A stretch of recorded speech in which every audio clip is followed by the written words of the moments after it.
Thank you for being here to listen. Today, Beck and I would like to talk to you about a wonderful Red Cross co-design project which is helping change lives for the better.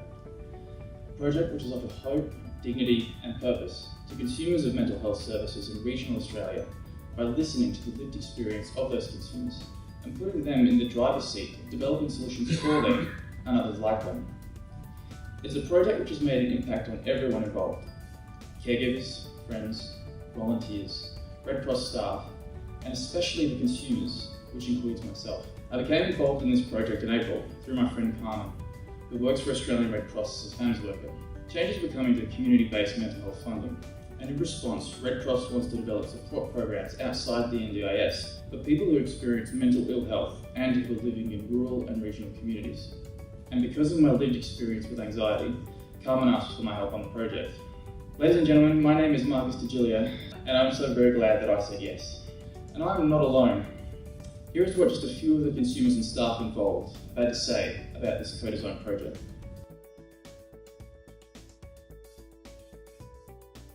Hope. Unity for one. Grounded, reflective, collaborative, insightful. I think it's inevitable. innovative, It levels the playing field inclusive. and it's fair.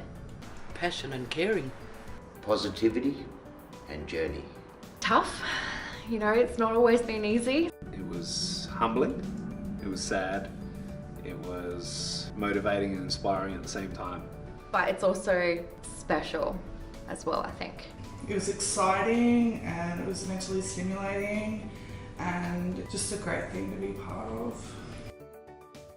Hope, unity, caring. These words stood out to me. To me, they represent the strengths of co-design. Tough and sad were reflections from Red Cross staff members Carmen and Anton.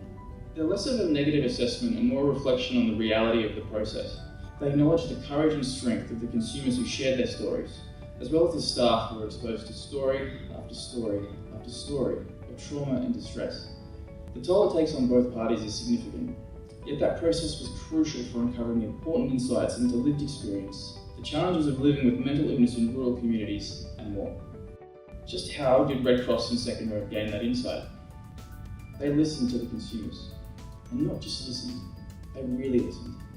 The power of really listening really cannot be overstated, because great things are possible for everyone when you sit down and really, truly listen.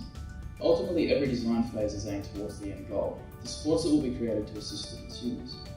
But before these possibilities had even been brainstormed, there was a noticeable change in the consumers involved in the project. Red Cross staff and Second Road consultants saw it, and as consumers we felt it too.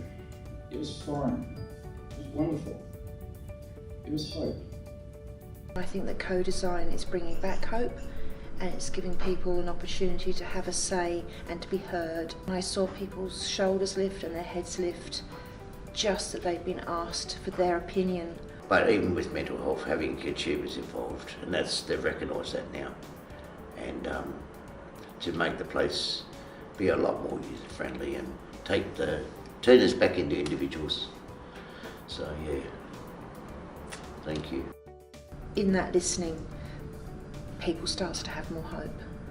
Red Cross and Second Road showed me the value of my lived experience and gave me an opportunity to harness that experience to create a brighter future for others with mental ill health. All consumers relished this opportunity to create positive change in their communities. Using our lived experience for the good of others, there was a dignity and a purpose to our suffering. Yeah, I'm actually looking forward to the finish thing, because we really do have nothing and, well, not a lot of options, like Port Pirie and like Harvey Bay, Co-design made me feel good, happy that I was a part of that, to think that I was over there doing something for my people back here.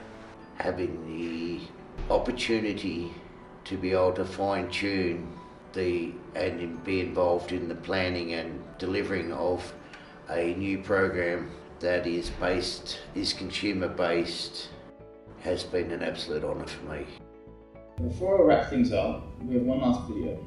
We asked staff, consumers, and Adrian, a senior manager from Second Road, for any advice for anyone who was undertaking their own co-design project. Get in there, get your hands dirty. Don't go in presuming you know anything about what's happening in that area. The best outcomes for co-design come out of a process anchored in a really clear sense of purpose. Don't lose sight of the focus. You've got your focusing question, and remember that throughout the whole process. And it's going to be messy and it's going to be muddy, but be comfortable with that. Get the consumers involved, because who knows better of what the needs are than the consumers. Reflect on how well represented they are inside your organisation, inside your offerings, inside your services right now. Co-design is something that lets you create a lot more value for those people by bringing them into a process of creation.